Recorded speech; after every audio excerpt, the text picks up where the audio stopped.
Hello and welcome to everything you need to know about trading stocks. My name is Kenneth Suna. I am a self-taught, self-employed stock trader. I've been doing it for 11 years. I trade for myself, by myself in my pajamas, and the purpose of this channel, this YouTube account, and my TikTok account is to teach you how to become a self-reliant trader as well. So I'm often asked, what's your journey? Tell us your journey from beginning to end, how you became a stock trader. So I'm gonna go chronologically, and I'm gonna try to breeze through this. When I was 3 years old, I watched Hulk Hogan rip his shirt in half, body slam Andre the Giant, and I said, one day I am going to grow up to do that. Fortunately, my mom was very progressive and understood that school will always be there, but going after your dreams, especially something as physical as pro wrestling, may not always be there. So she encouraged me, you can always go to school later, but you can only do this when you're young, so go for it. So now jump to 8 years old, and this is when I really start to understand what investing is. My mom and my grandma were very savvy investors, and my mom would take me to McDonald's after school every once in a while for an after-school snack. And she said, if you love McDonald's so much, you can own McDonald's. And I said, well, what does that mean? I can own a McDonald's? Then she explained to me the basic concept of investing, and I was hooked. So from a very young age, I was investing in these companies. My mom had an account for me as well that was like a custodial account, but in that account, we were adding stuff that I wanted. So we got McDonald's stock, and when I was a teenager, WWE, back then WWF, went public. I got more stock in that company. And then something really big happened when I graduated high school. I noticed at my graduation that all my friends were getting Apple gifts. I got an Apple computer for a graduation present. My friends were getting iPods, which were just invented, iTunes gift cards, which also had just been invented, the iTunes store. And everyone was getting Apple products, and I just couldn't help but notice that every gift was something Apple related. And I said, man, I have $3,000 in my bank account from walking dogs, cat sitting. I want to put that entire $3,000 in Apple stock. So I called my mom's broker and I said, I have $3,000, Apple is $9 a share, I want 300 shares. And he said, nope, you are wasting your money. Now, he was very elderly, so he didn't understand technology, but I was also not the best investor. I didn't know how to advocate for myself. I didn't know how to explain stuff like this company is disrupting everything. And he just kept saying to me, it's a niche product, and niche products are usually bad investments, which we know now is kind of the opposite. Niche products are what you want because they have the loyal customer base that keeps coming back year after year. So he said, you'll thank me, forget it. And I just, all I could say was, I really want to invest in Apple. So we end the conversation with him saying, think about it, call me next week. Well, a week goes by and Apple goes from $9 a share to $12 a share, and I'm livid. So call him back and he goes, look, compromise, get 100 shares. You're gonna thank me later. So I said, fine, because I didn't know how to advocate for myself. I said, fine, just give me the 100 shares. And after that, it was time to go and become a professional wrestler. Now, one thing you need to know about me is I'm the most unathletic person on earth. So first day of pro wrestling training school, I'm in the ring, we're doing everything, hitting the ropes, learning how to take bumps, getting chopped, clotheslines, cutting promos, which I loved. And finally, at the halfway mark of the day, it's time to get thrown over the top rope. So none of the kids in the class can do it. Coach is running and he's throwing them, they're bouncing on the top rope, they're rolling back into the ring, they're straddling the rope, and they're rolling over to the outside. No one can really get this. It's my turn. Coach grabs me and he runs me and he throws me and I nail it like a gymnast. I stick the landing 10 out of 10. I can't believe it. I turn back, I look at him and he goes, get back in or do it again. So I roll back into the ring, grabs me, throws me over a second time, stick the landing. I look back, he looks at all the other kids in the class and he goes, are you watching, Ken? He's the only kid in the class who can do this. Get back in here, do it again. So of course, naturally, I'm 18. I'm naturally unathletic. So this is me feeling like at my best. And he goes, get back in here, do it one more time. He grabs me, he runs me into the ropes and he throws me. And I don't know where I bounced on that rope, but I like springboard and I shoot up into the air, and I'm like the Roadrunner in those cartoons when he runs off the edge of the cliff and then he looks into the camera and he holds up the sign that says help and then he falls. That was me. I'm like this, these are my legs, this is my upper body. I'm like this, I'm 8 feet in the air over the cement because I've now overshot the protective mat. And I look down at the floor and I think, oh shit. And I land right on the concrete. Coach rolls out of the ring. He's like, are you okay? I'm like, I'm fine. I had to prove how tough I was, right? First day of wrestling school. You don't want to be like, oh, in my back. And so he's like, are you sure you're okay? Should we call you an ambulance? Do you want to sit out for the rest of the day? I was like, I'm fine. I can get back in the ring. I can finish the day, which still had about 4 more hours. So he's like, are you sure? I'm like, I'm sure.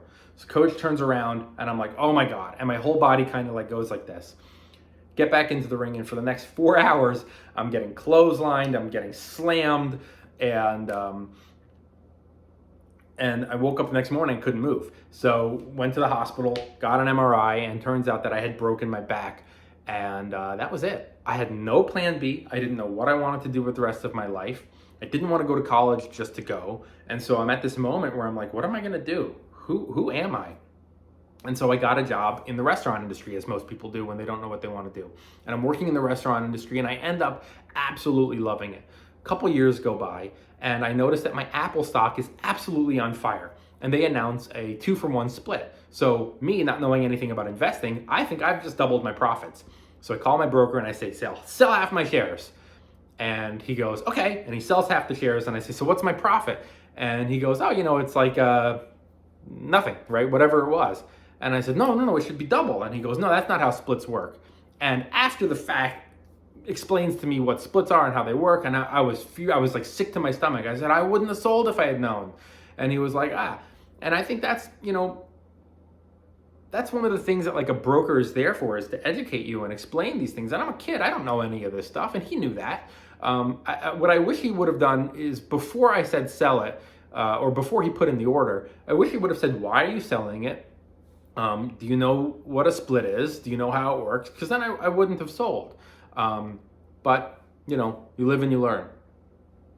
And so I guess also probably my fault too for not asking ahead of time, saying like, what's my profit? Hold on, like before we sell it, whatever. So I'm working in the restaurant industry, many years go by, and I get burnt out, and I decide I want to do membership sales at my neighborhood gym. So I go into the gym and I ask the manager, are you hiring? Do you need any salespeople? And he says, no, I don't need any salespeople. But at that time, I decided I was going to write a book about the restaurant industry, which I ended up writing. And the manager heard about it and he said, look, why don't you work the front desk at the gym? It pays minimum wage, you get a free membership, and you can bring your laptop and you can write your book while you're at work. And I was like, okay, I'll do that. And I thought, like, in the meantime, eventually a sales position will open up and then I'll move into sales. So I end up working at the gym for about 5 years, and I love it. But gradually, much like the restaurant industry, it starts going more and more corporate, and the mood shifts and the morale changes, and it's no longer a fun place to work, and you're getting written up, and managers are micromanaging you, and they're calling you from their office because they're watching you on the closed circuit camera, or they're calling you from their cell phones to see if you're answering the phone correctly. And I was just like, I can't do this for the rest of my life. But I do not know what to do. So around 2008, the markets absolutely crash. There's the housing crisis and the stock markets plummet. Now, you should know that my Apple stock had gotten all the way up to $225-ish per share, which put my profit somewhere around 20-something thousand. It's a great profit. One of the things that I found myself being haunted by was what ifs. What if I had just purchased the 300 shares? And then we had that split, I would now have 600 shares. This is what my profit would have been. My profit would have been this, and instead it's only that. And so I'm doing this to myself, I'm beating myself up. And markets tank, and Apple drops from $225 all the way to $69 at its absolute lowest. And that's when I called my broker in a complete panic, and I said, what do I do? Now, you have to understand, I think I've mentioned this earlier, this broker was an elderly man, and most of his clients were elderly. That's why he didn't understand anything about technology and Apple and all that.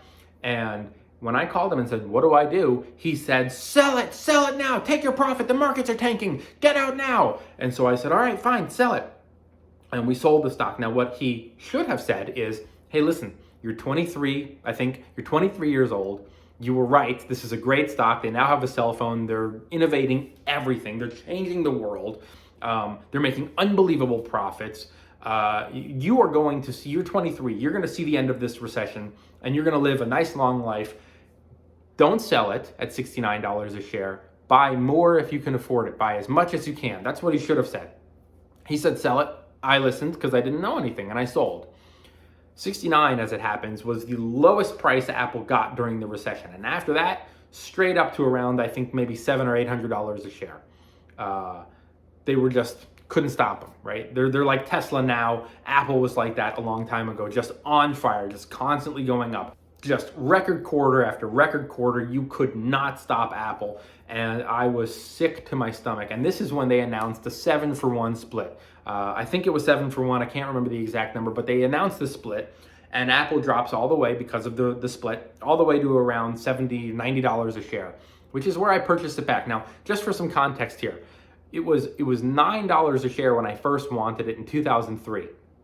And 100 shares cost me $900. Cut to 2000 and whenever their other split was, I don't have the exact date, the stock was now $90 a share because of this split, and 100 shares cost me $9,000. But it was a company I really believed in, I really wanted to invest in, and so I said, screw it, buy me the stock. So I bought 100 shares. Now, of course, at this point, I had my own account. I was no longer using a broker, and I was able to just make my own investment in Apple. But, it's one of those things where you look back and you say, if Apple had so many splits that if I had just purchased that original 300 shares that I wanted, or even just the 100 shares, my position in Apple would be worth well into the millions today, which is the benefit of long-term investing. So I say this not only to make myself feel like shit, but to remind you as a new investor who's just joined or has just subscribed to my channel, the benefits of long-term investing. Everyone points to stock trading and they think that's how you get rich. Stock trading is not how you get rich. For me, it's just a job, just like any other job. And I use my gains from my stock trades not only to pay my bills and my house, my condo fees, my insurance and stuff like that, but to make my investments in these companies. That's where the real wealth is built over the long term. So that's how I started. Now, many years later, I'm still working at this gym. And I'm just more and more discouraged. It's more corporate. It's awful. The environment sucks. It's not a fun place to work anymore. And this is when a couple of things happen. One, I'm thinking I'm probably going to leave this gym, but I don't know what to do. Two, there are these elderly guys who come to my gym. Now, the gym happens to be in a very wealthy part of DC. So my association was old equals wise, and these guys are all rich. So when they started talking about the stock market and what stocks they were buying, I started listening. And I thought, I don't have to know what I want to do with the rest of my life. All I have to have is a fuckload of money. So if I can listen to these guys and buy whatever stocks they're recommending, I can get nice and rich, quit this job, and buy myself some time and not have to worry about what I want to do because I've got tons of money, and that will give me time to figure my life out. So my mom had moved to New York City to take care of my grandma. So I was still living in her apartment, paying nothing. And, as a result, I had unbelievable amount of money in savings. And I thought, this is going to be my ticket out of here. I'm just going to buy randomly whatever these guys are mentioning. It's the equivalent to listening, by the way, to these strangers on TikTok today who say, buy this NFT, buy this crypto, buy this, buy that. You're listening to strangers who maybe they know what they're talking about, but more often than not, they don't. And that was the case with these elderly guys. They had no idea what they were talking about. And it wasn't until much later, by the way, that I realized that they weren't making these huge positions. They were all retired and they were buying 100 shares. They didn't care. I was coming home and buying thousands, 10,000 shares, 5,000 shares of these very expensive companies, just pissing all my money away. And I kept losing money, trade after trade. And I was having this realization where I was like, okay, stock trading is obviously not for me, right? Now, this is where a lot of people usually give up. But my mindset was, I'm losing all this money. But if I can find a way to be on the opposite side of these trades, right? And instead of being down 10% or 30% or 40%, I have to figure out how to be up 10 or 20 or 30 or 40%. At the very same time, the general manager comes to me and says, hey, would you like to do sales? This is a different general manager than the one who hired me. And I was like, I'm not so sure anymore. So I started talking to the sales guys and they just were so beaten down. And there's this one story, this one night of this guy coming downstairs and he's just looking so defeated. And I said, okay, have a good night. And he goes, oh, I can't go home until I make a sale. The manager's not letting me. And every hour until midnight, the manager called and said, did he hit a sale yet? And I would say no. And he would say, put him on the phone. And I would hand the guy the phone. And I could hear the manager through the phone just screaming at the guy, do I have to show you how to do your job? How come you're so bad at this? And I was just like, oh, I would not like to do this anymore. So I'm realizing, okay, this dream of doing sales at my gym is no longer appealing to me. This 9 to 5 life is no longer appealing to me. And I do very much like the stock market. So I started reading. I bought these 2 books, which I'm going to link below. I bought these 2 books, one on trading and one on investing. I read them cover to cover, and I mentioned to a friend of mine who was a personal trainer at the gym that I think I'm going to be a stock trader. And he said, one of my clients used to run a hedge fund in New York. Why don't I ask him if he'd be willing to talk to you? So meet this guy and his wife, who also happened to run a hedge fund, and they say, like, meet me at the Starbucks at 6 o'clock on a Saturday morning. And I was like, 6 o'clock, or maybe it was 5 o'clock. It was like right when the Starbucks opened. And I was like, oh my God. And I set my alarm super early. And we sit down and he says, all right, so tell me everything you know about the stock market. So I start telling him about how to find an investment, how to find a stock to trade, technical analysis, what I had just learned, which was the basics back then. And this is around 2011, maybe 2010. And at the end he goes, hey, where did you go to college? Where did you study finance? And I said, oh, I didn't. And he said, that's odd, because in my hedge fund, I only hire people from like the top business schools, and you know more than they do, which seems to me, it was almost like getting the blessing from the Pope. Like, he was saying, like, go forth, you're going to be fine. And so my time at the gym was coming to an end. I'm getting this, the thumbs up from this guy who used to run a hedge fund, and I'm thinking, all right, maybe I can be a stock trader. Maybe that's what I'm going to be. And so I left the gym in 2011 and began trading stocks. Now, it can go to your head a little bit as a stock trader, because the markets were absolutely on fire, and that can go to your head, make you think you're the greatest ever. Now, eventually you'll get pulled back down into reality. Happened to me. It happens to all stock traders. I would say maybe 3 years ago, a couple of my friends started getting interested in the stock market, and they said, hey, would you teach us everything you know about trading stocks, investing and stuff? And I would help one friend, and then a week later I'd help another friend, and a week later I'd help another friend, and everyone was suddenly very curious about markets and investing and trading. And it occurred to me, if I just make one YouTube video walking everyone through everything, I can teach much more people than just a couple of my friends. And so that's how this whole thing got started. I started on YouTube. I had an Instagram account, which got nowhere. And then I launched this TikTok account, which has just grown exponentially. Like, I can't even believe it. And so here we are now. It's been around 11 years. I've been trading for myself, by myself, in my pajamas, and I'm trying to encourage you to do the same. Stock trading might not be for everyone. Investing absolutely should be for everyone. So I hope you learned something. I hope you hit that subscribe. I hope you hit the like and the notification and all the buttons you're supposed to hit. Thanks for watching. Thanks for subscribing, and have a good day.